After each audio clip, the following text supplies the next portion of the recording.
Assalamualaikum warahmatullahi wabarakatuh.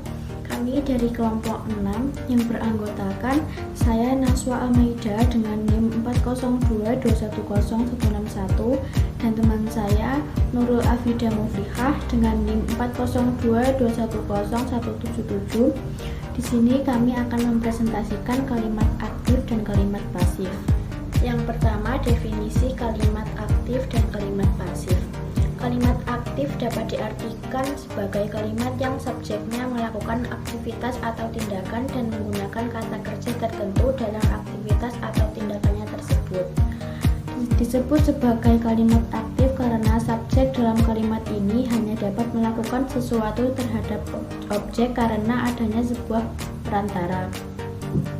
Kalimat aktif berfungsi untuk memberikan penjelasan mengenai aktivitas atau tindakan yang dilakukan oleh seseorang baik sedang atau telah melakukan sesuatu. Keberadaan subjek, predikat, dan biasanya ditambahkan dengan keterangan menjadi hal yang ditekankan dalam penggunaannya dalam percakapan atau dalam tulisan.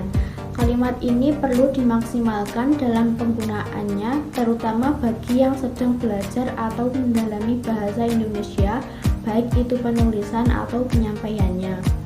Sedangkan kalimat pasif merupakan kalimat yang subjeknya mendapatkan perlakuan, tindakan atau pemberian kata kerja tertentu dalam aktivitas atau tindakannya. Dengan kata lain, kalimat pasif menunjukkan bahwa subjek merupakan bagian yang menjadi tujuan dari adanya suatu tindakan yang sedang atau telah dilakukan. Dalam struktur kalimat pasif, maka subjek menjadi bagian yang dikenakan suatu tindakan atau aktivitas. Subjek dalam kalimat pasif tidak berposisi sebagai pelaku, melainkan peran pelaku dipegang oleh objek. Pada dasarnya, kedua kalimat bertolak belakang dalam penggunaannya, namun keduanya memiliki hubungan di mana kalimat aktif dapat diubah menjadi kalimat pasif dan sebaliknya. Sebuah kalimat pasif juga dapat diubah menjadi kalimat aktif. Baik kalimat aktif dan kalimat pasif, keduanya sama-sama saling terhubung satu sama lain. Selanjutnya adalah ciri-ciri kalimat aktif dan kalimat pasif. Kalimat aktif dan kalimat pasif memiliki ciri-ciri yang berbeda untuk beberapa penggunaannya secara tulisan atau lisan. Ciri-ciri kalimat aktif yaitu sebagai berikut. Yang pertama, imbuhan me atau ber pada predikat. Imbuhan me atau ber dalam kalimat aktif memiliki peranan yang penting karena dapat membedakannya dengan kalimat yang lainnya termasuk kalimat pasif. Imbuhan ini terletak pada predikat kalimat yang menjelaskan atau menerangkan suatu tindakan yang dilakukan oleh subjek. Predikat dalam kalimat aktif merupakan kata kerja yang menunjukkan suatu aktivitas yang dilakukan oleh subjek. Adanya imbuhan membuat predikat berubah menjadi kata kerja aus. Maksud dari kata kerja aus adalah kata yang tidak memerlukan imbuhan karena jika diberi imbuhan maka akan menjadi ambigu dan maknanya tidak ada. Yang kedua, subjek melakukan tindakan secara langsung.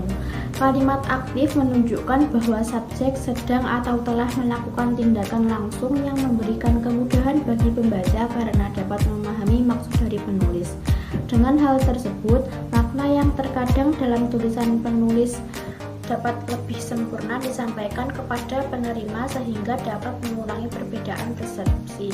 Yang ketiga, memiliki pola SPOK, subjek predikat objek keterangan, atau SPK, subjek predikat keterangan.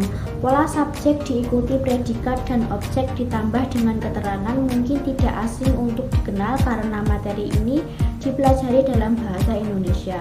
Dalam menulis atau menyampaikan kalimat aktif, tata urutan pola tersebut harus diikuti agar dapat memberikan informasi yang jelas dan benar.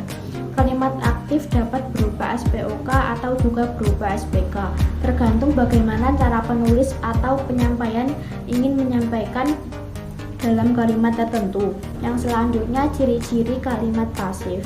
Ciri-ciri kalimat pasif adalah sebagai berikut. Yang pertama, imbuhan ter, di, ter, an, ter, ke, an pada predikat. Imbuhan ter, di, ter, an, ter, ke, an pada predikat. Kata imbuhan dalam kalimat pasif menunjukkan subjek dalam kalimat tersebut berperan sebagai pihak yang dikenai pekerjaan atau berperan sebagai korban. Jika imbuhan di atas dalam predikat ditemui pada suatu kalimat, maka kalimat tersebut termasuk dalam kalimat pasif. Yang kedua, subjek tidak melakukan tindakan secara langsung. Subjek tidak melakukan tindakan secara langsung jika dalam kalimat aktif subjek merupakan pihak yang melakukan tindakan secara langsung. Lain halnya dengan kalimat pasif. Di dalam kalimat ini, subjeknya berubah menjadi pihak yang dikenakan suatu tindakan. Posisi subjek dalam kalimat pasif merupakan objek dalam kalimat aktif dan sebaliknya. Yang ketiga, memiliki kata ganti yang dapat menunjukkan suatu kepunyaan.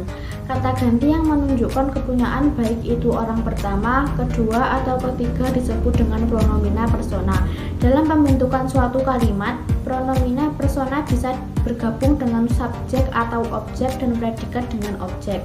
Apabila pronomina persona bergabung dengan predikat dan objek, maka bisa dipastikan kalimat tersebut termasuk dalam kalimat pasif. Selain itu, pada bagian objek biasanya ditandai dengan adanya kata oleh atau dengan, namun hal ini tidak begitu berpengaruh, sebab ada tidaknya kata tersebut tidak merubah makna dari kalimat pasif tersebut. Materi selanjutnya akan disampaikan oleh Nurul. Baik, di sini saya akan meneruskan presentasi dari teman saya Naswa. Yang selanjutnya yaitu jenis-jenis kalimat aktif.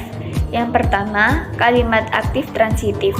Kalimat ini merupakan kalimat yang memerlukan objek dalam susunan kalimatnya agar dapat melengkapi rangkaiannya. Dalam penggunaannya, transitif dapat diubah menjadi pasif dengan cara mengubah kata kerjanya menjadi bentuk pasif dengan imbuhan. Yang kedua, kalimat aktif intransitif.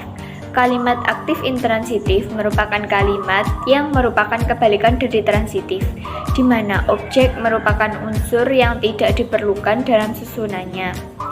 Sebagai ganti dari hilangnya peran objek, maka kata keterangan atau kata pelengkap ditambahkan di dalamnya. Yang selanjutnya, kalimat aktif semi-transitif. Kalimat ini merupakan kalimat yang tidak memerlukan objek dalam rangkaian kalimat dan hanya bisa diikuti oleh unsur pelengkap saja. Kalimat aktif semi-transitif tidak dapat diubah menjadi kalimat pasif karena tidak adanya objek di dalamnya. Yang keempat, kalimat aktif dwi-transitif. Kalimat aktif yang terakhir adalah dwi-transitif, di mana kalimat ini terbentuk dari tambahan objek dan pelengkap dalam kalimatnya. Karena adanya objek di dalamnya, maka dapat diubah menjadi bentuk pasif. Yang selanjutnya, kalimat pasif. Yang pertama yaitu kalimat pasif transitif. Kalimat pasif transitif merupakan kalimat yang tersusun dari rangkaian antara subjek, predikat, objek, diikuti oleh kata keterangan atau kata pelengkap. Yang kedua, kalimat pasif intransitif. Kalimat ini merupakan kalimat pasif yang tidak dilengkapi oleh objek. Keberadaan objek digantikan oleh kata keterangan atau kata pelengkap, sehingga pada kalimat yang terbentuk menjadi subjek, predikat, kata keterangan atau subjek, predikat, kata pelengkap. Yang ketiga yaitu kalimat pasif tindakan. Kalimat pasif tindakan merupakan kalimat yang posisi predikatnya berperan sebagai bentuk aktivitas atau tindakan tertentu. Imbuhan dapat ditambahkan pada predikatnya dalam bentuk di atau dalam bentuk dikan, tergantung konteks kalimat yang akan dirangkai. Yang selanjutnya, kalimat pasif keadaan. Sedangkan kalimat pasif keadaan merupakan kondisi di mana predikat berperan dalam bentuk keadaan. Imbuhan pada predikat yang disusun dalam sebuah rangkaian kalimat bisa berupa ke-an. Masuk ke contoh dari kalimat aktif. Berikut ini beberapa contoh kalimat aktif menurut penggolongannya. Yang pertama, kalimat aktif transitif. A. Petani mencangkul sawah. Petani berposisi sebagai subjek, mencangkul adalah predikat sebagai kata kerja, sedangkan sawah adalah objek yang dicangkul oleh petani. Yang B. Monyet makan pisang. Kata monyet merupakan subjek, makan merupakan predikat, dan termasuk kata aus karena tidak memerlukan imbuhan, dan pisang merupakan objek dalam kalimat di atas. Yang kedua, kalimat aktif intransitif. A. Kerbau berendam di lumpur.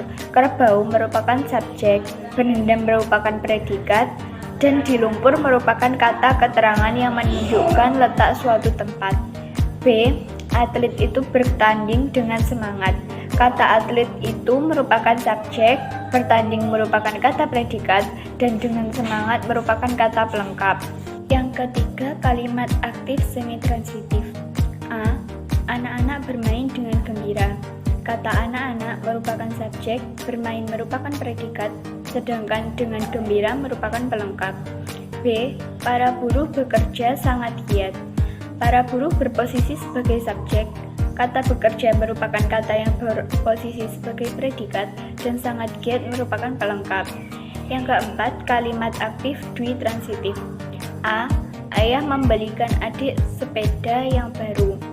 Kata ayah menunjukkan subjek, membelikan merupakan predikat, kata sepeda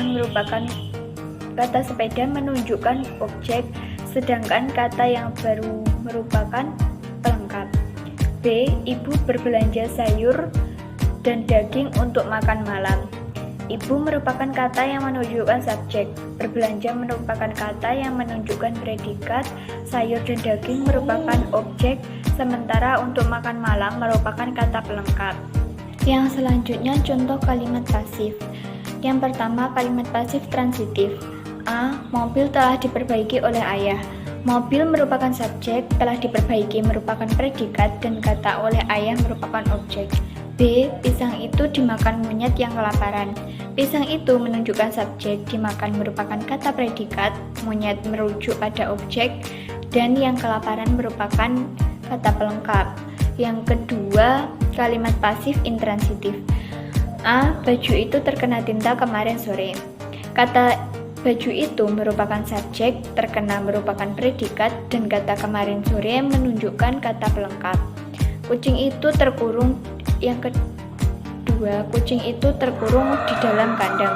Kucing itu merupakan subjek, terkurung merupakan predikat, sedangkan di dalam kandang merupakan kata keterangan yang menunjukkan suatu tempat. Yang ketiga, kalimat pasif tindakan. A. Hasil prakaryaku dibuatkan oleh kakak. Kata hasil prakaryaku menunjukkan subjek, dibuatkan merupakan predikat dengan imbuhan di yang merupakan bentuk tindakan, dan oleh kakak merupakan objek. B. Bangunan itu dirobohkan pemerintah. Bangunan itu merujuk pada subjek, dirobohkan merupakan predikat dengan imbuhan di yang menunjukkan suatu bentuk tindakan, sementara pemerintah merupakan objek.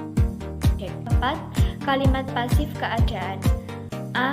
Orang itu kecelakaan karena mengantuk.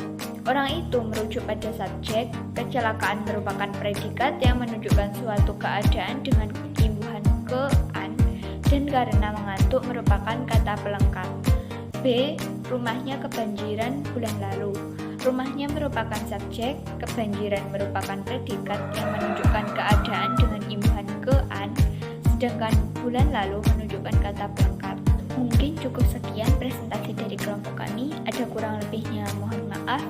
Sekian, wassalamualaikum warahmatullahi wabarakatuh.